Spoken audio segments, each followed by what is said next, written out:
guys. My name's Abel. I don't really upload to this channel. You know, first time probably seeing me. Probably first a video of me, to be honest. I just want to start off.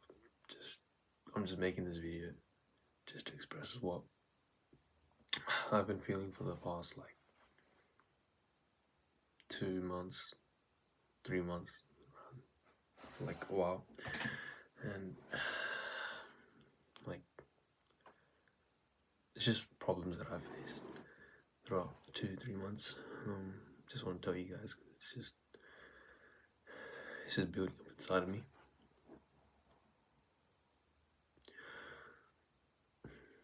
So, how do I start? So 2 months ago, June 12th, my father had sadly passed away. It was after a week after my exams, he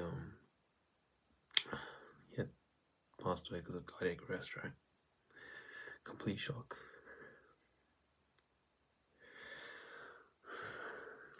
It was just not expected. It's completely random. It was late at night, 12 o'clock-ish, and we all went to bed. He was ironing my clothes. We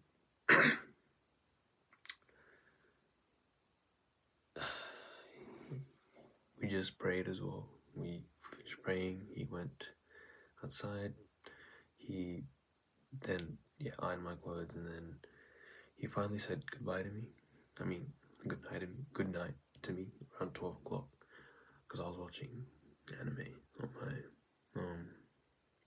laptop, and I was like, oh yeah, cool, yeah, good night. And he was also like, oh, the last thing he said to me was before he went was oh yeah, turn the light on, keep the light on. It's bad to watch your laptop with your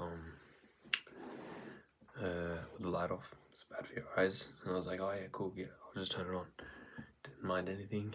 He went to his room, and then he talked to my mom for a bit, discussing on I think the last thing he said to my mom was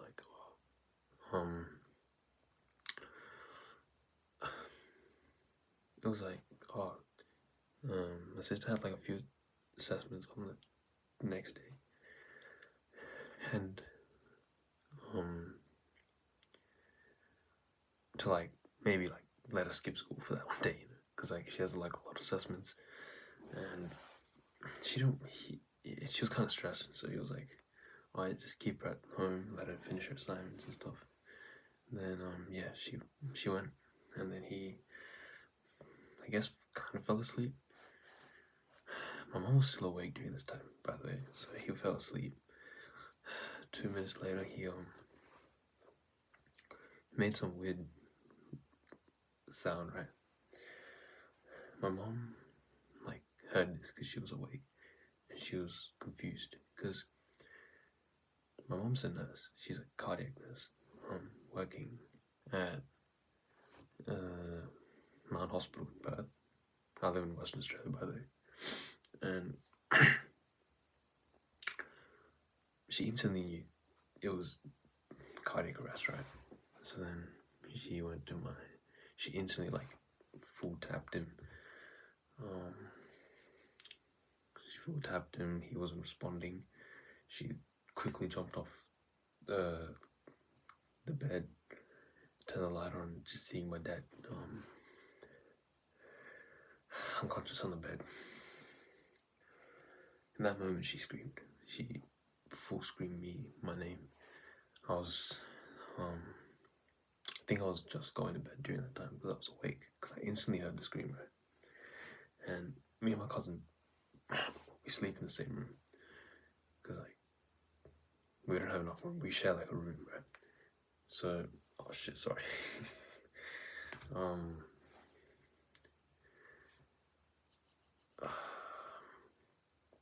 And then yeah, so we instantly heard it.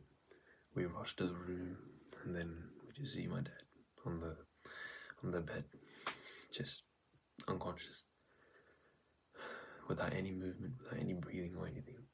So instantly, like, I was shocked. Like I was panicking. I grabbed the phone. My mom told me to call 000. We dialed that number, and then my mom started speaking on the phone with the people on the thing, people on the line, and then I had to pick my dad up. Well, we had to pick up my dad up because he was on the bed, put him on the ground, and I had to do CPR, bro.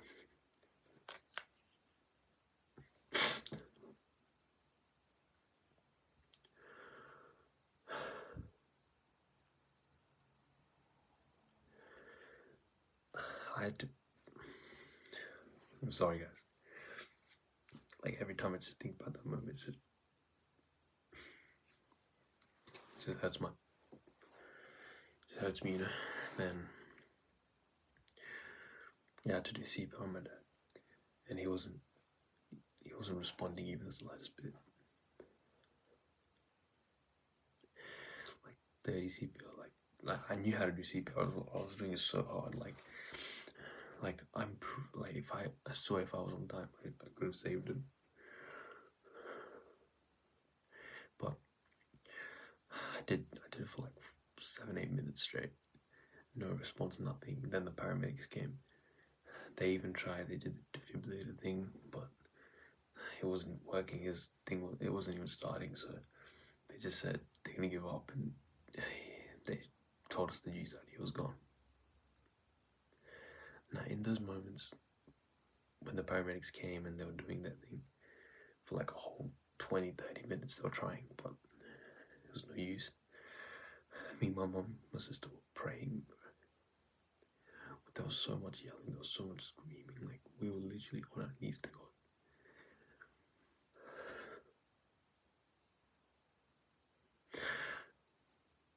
praying that to let him come back, you know.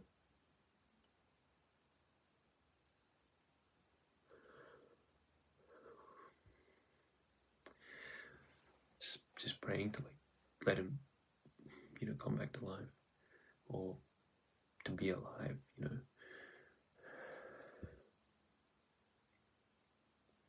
But yeah, like my mom was a cardiac nurse as well, so when she saw like he wasn't responding for like a lot of time, she just knew he was gone, because usually cardiac arrest, like, it's like 3 minutes survival or something. I'm not too sure if you guys know, just let me know if that's even right. It's like, yeah, it's like 2 minutes, like 3 minutes survival chance.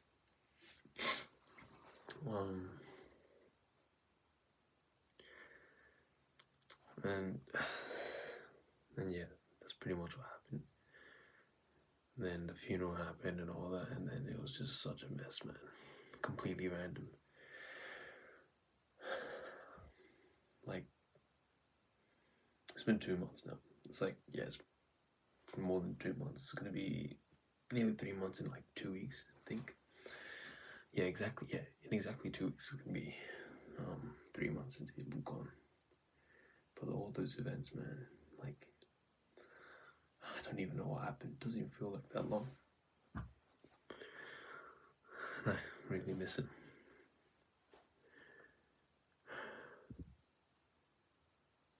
Like every day, like I never really ever thought of even losing it during this time.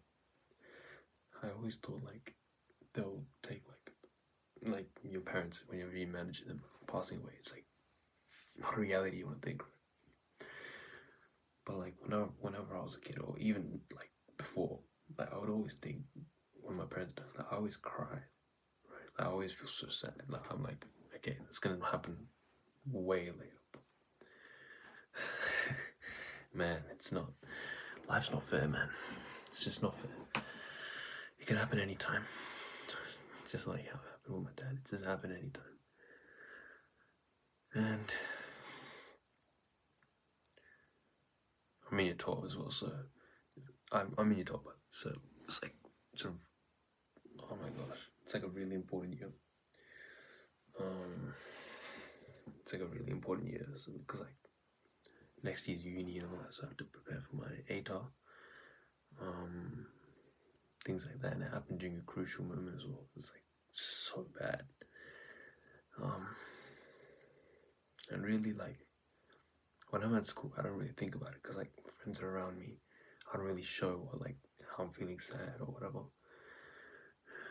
Whenever I do feel sad, I do think about my dad. Like sometimes I may like pull up pictures of him on my laptop, just stare at it for a while.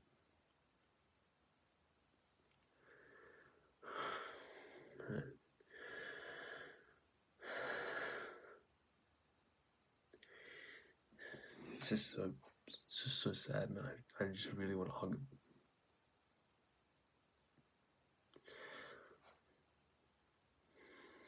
I just really like. I just miss his voice. I just miss the way he used to call me, like son and stuff like that. He was really the best dad I've ever had. He was a person that always like was a believer of God. You know. He was, in my opinion, the most God-fearing man I ever knew. I'm Catholic, by the way. Syro Malabar Catholic. And like a really practicing one. Like I go to church every Sunday. Go to catechism.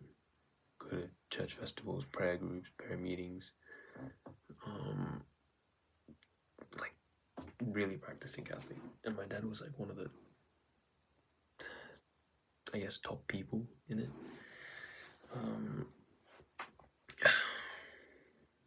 Yeah, he lived his life based on like his fear of God, you know. Like, oh, by the way, those who are not Christian, fear of God doesn't mean like fearing God, like direct, like he's scared of God. It's not exactly that. Fear of God means like you always have like in your mind that God is present everywhere, like the Lord Jesus is around you.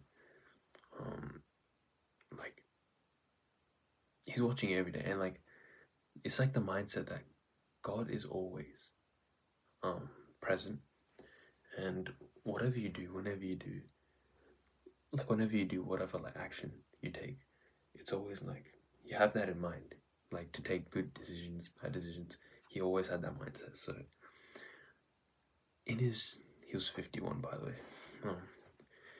In his 51 years of living, I'd say he pretty much hasn't wasted a single day of his life. Every single day, he was such a hardworking man. He would come from. Oh, sorry, it's just a notification. He would come from home. He would wake up at around 3-4 a.m. Go to work in the morning. Come back at like it's like a 10-12 hour shift, right? Come back home, then yeah, right as he comes back from home, he always goes to the backyard, and he picks like the best roses. And we have like a statue of Mother Mary in the front of our house, in the living room where prayer like area is, right? So he always gets the best roses, picks them, puts them on. He puts in it Mary, and like he was such a devoted Christian. I'm not even joking. Like he would pray like every single day. Every single time he woke up, he would instantly go to like the area of Mary. He would pray a lot. He would always read the Bible in the morning. I remember during when I had tests and stuff, I would usually wake up on the day of the test. I would wake up like 6 o'clock in the morning ish, just to like study for like an hour or two. And sometimes he's getting ready for work and he goes, right? But during that time, he always reads the Bible, and he reads like aloud, cause like he's like a really loud person as well. Like, he's so talkative. He's like such an energetic, like such a fun, kind man, and he's just reading the Bible like really loudly, and I clearly remember that. Like he was such a he was like soldier of God, bro. And even after 12 hours of shift, this guy, like, he would, oh my gosh, stupid screen, man, I'm sorry. He would always, like, there's like parish council meetings. Yeah, so it's like after 6, 7, like 6, 7-ish, 7 o'clock-ish. It's like the last like 2, 3 hours. He comes back at like 9 or 10 o'clock, right? Yeah, yeah. So straight after work, he has to go for that, and like he never ever put God to the side. He was always God first. Another memory I have is at church festivals and everything. Like he would always participate in those things.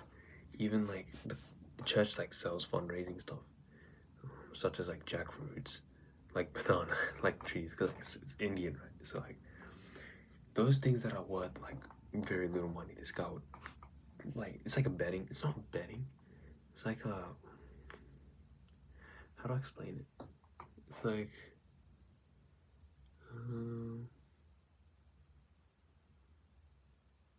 It's not like an auction. I wouldn't say it's an auction. It kind of is. It's like a bunch of people. They put high prices, high prices, high prices. Then whoever has the highest price and the rest to give up, they get the thing. They have to pay it off. Yeah. So he would go thousands of dollars. Like he wanted to give the church as much money as possible. Like he was so like self-centered around God. Like his entire life centered around God, man. And just really lucky to have a father like him. Like a lot. I see a few of my friends, even a lot of people nowadays, their parents don't even take them to church, or they didn't even come to like catechism or basic Sunday mass. Even they don't even take the kids, and you can really tell the difference. Like you can really tell like their personality based on that, because I have friends that are obviously similar to me that are really like Catholic and all that, but yeah, they're like so happy. They're like always they're not they don't always they don't complain about going to church. I also I do complain at times about going to church and retreats, because like I'm also a kid. Like I also get these like boring temptations as well to like skip and all that, but I go pretty much all the time. And yeah, so those kids that are similar to me, like you could really tell they're like really like happy. They're always devoted to God and stuff. Whereas other kids, they're like, they really think church and stuff is a drag, which in my opinion, I don't think that's true. Well, I guess sometimes you could say it's boring, but I've never really felt that. There's things like that. Even catechism, like I don't even mind catechism. Catechism's fine. Like especially year 11, 12. Year 11, 12, they teach you really good stuff. Some people skip. Like it's yeah. So my dad really like put me on path to God. So yeah, and even prayer meetings. He never skipped any prayer meetings. He was at every single one. I don't even think he missed a single one. And last week we had a prayer meeting at a house, and I don't know what to say, man. Like at that moment, I was like, at every prayer meeting, he would always be, when saying the prayers, he would always be loud, clear. Like he was really praising God, and like you could really tell by his presence, man. Like I just miss his presence. Just really miss his like. Whenever he was here, I just really miss his presence. Especially church, because he's the main big memories of him is centered around the Catholic Church and all that. And just him not being there just feels like a missing puzzle. I don't know how to explain it. It just doesn't feel right. And sometimes I just, in my heart, I just cry, man.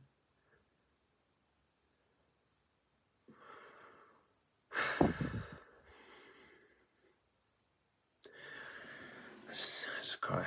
And for the past 2 months, like, I'm fine at school and stuff, but like I'm not really showing it. When I'm at home, maybe when I'm going to bed, I just think about him. Or even when we're doing family prayer at my house, I just think about it. I'm just so sad, man.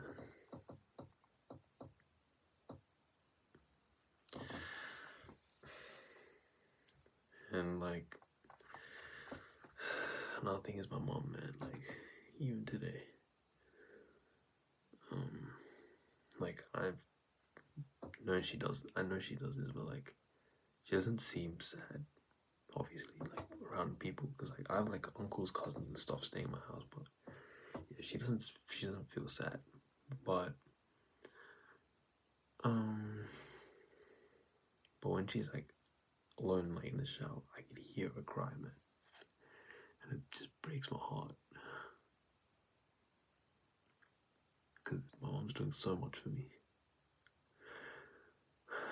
Like I barely have to like I'm like barely doing anything in this house.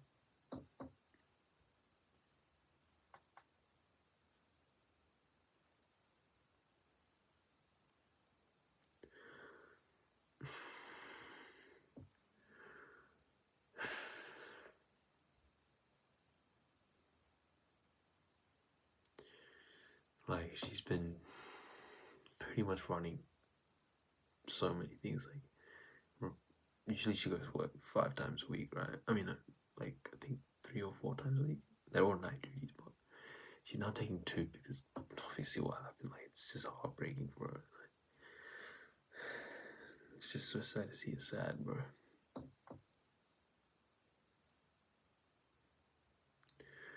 It just breaks my heart whenever she cries.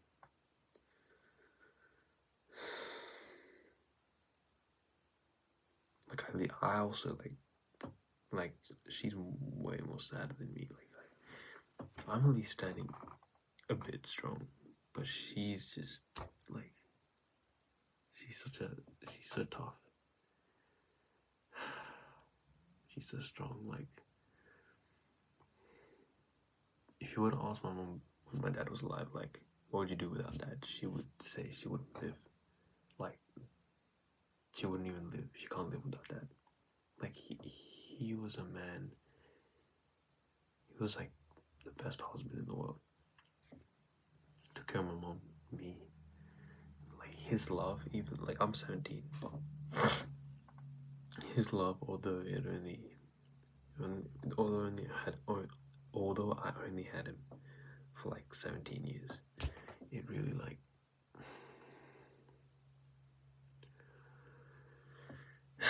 his love will last for all my life. That's how much love, support, and care he gave me for these 17 years. Like it will last me my entire life. Like I can't forget him. And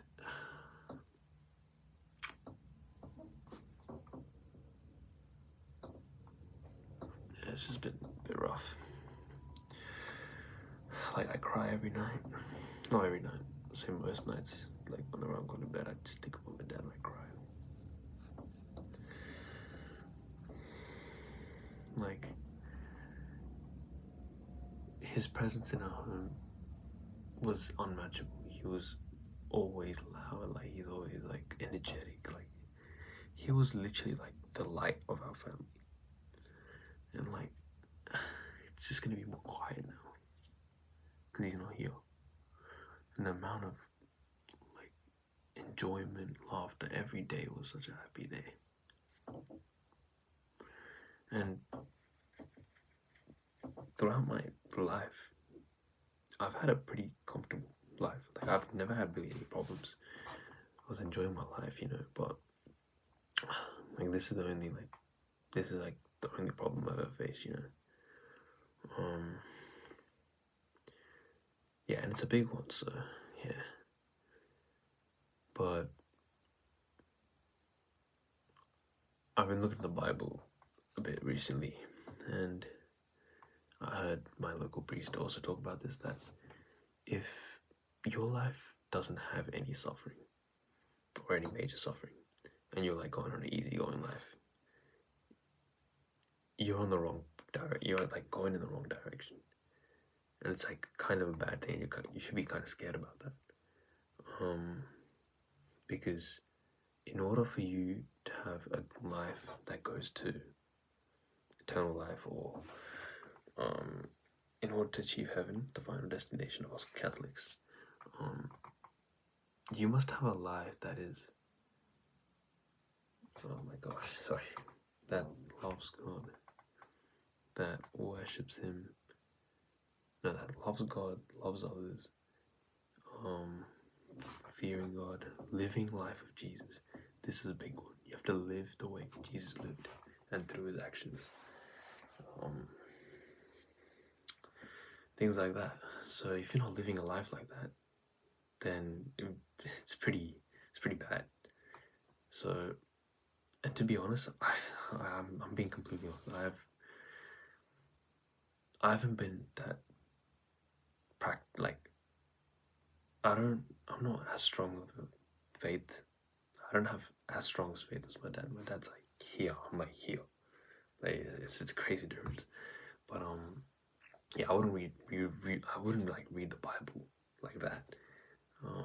Although I was a practicing Catholic, I didn't really read the Bible. Sometimes I'll come late to prayer, like whenever we're doing family prayer. Like I'll come like 2-3 minutes late on purpose, stuff like that. I would also yeah, sometimes refuse to go to catechism, like because I'm still like a teenager, you know. Like it's just how we feel.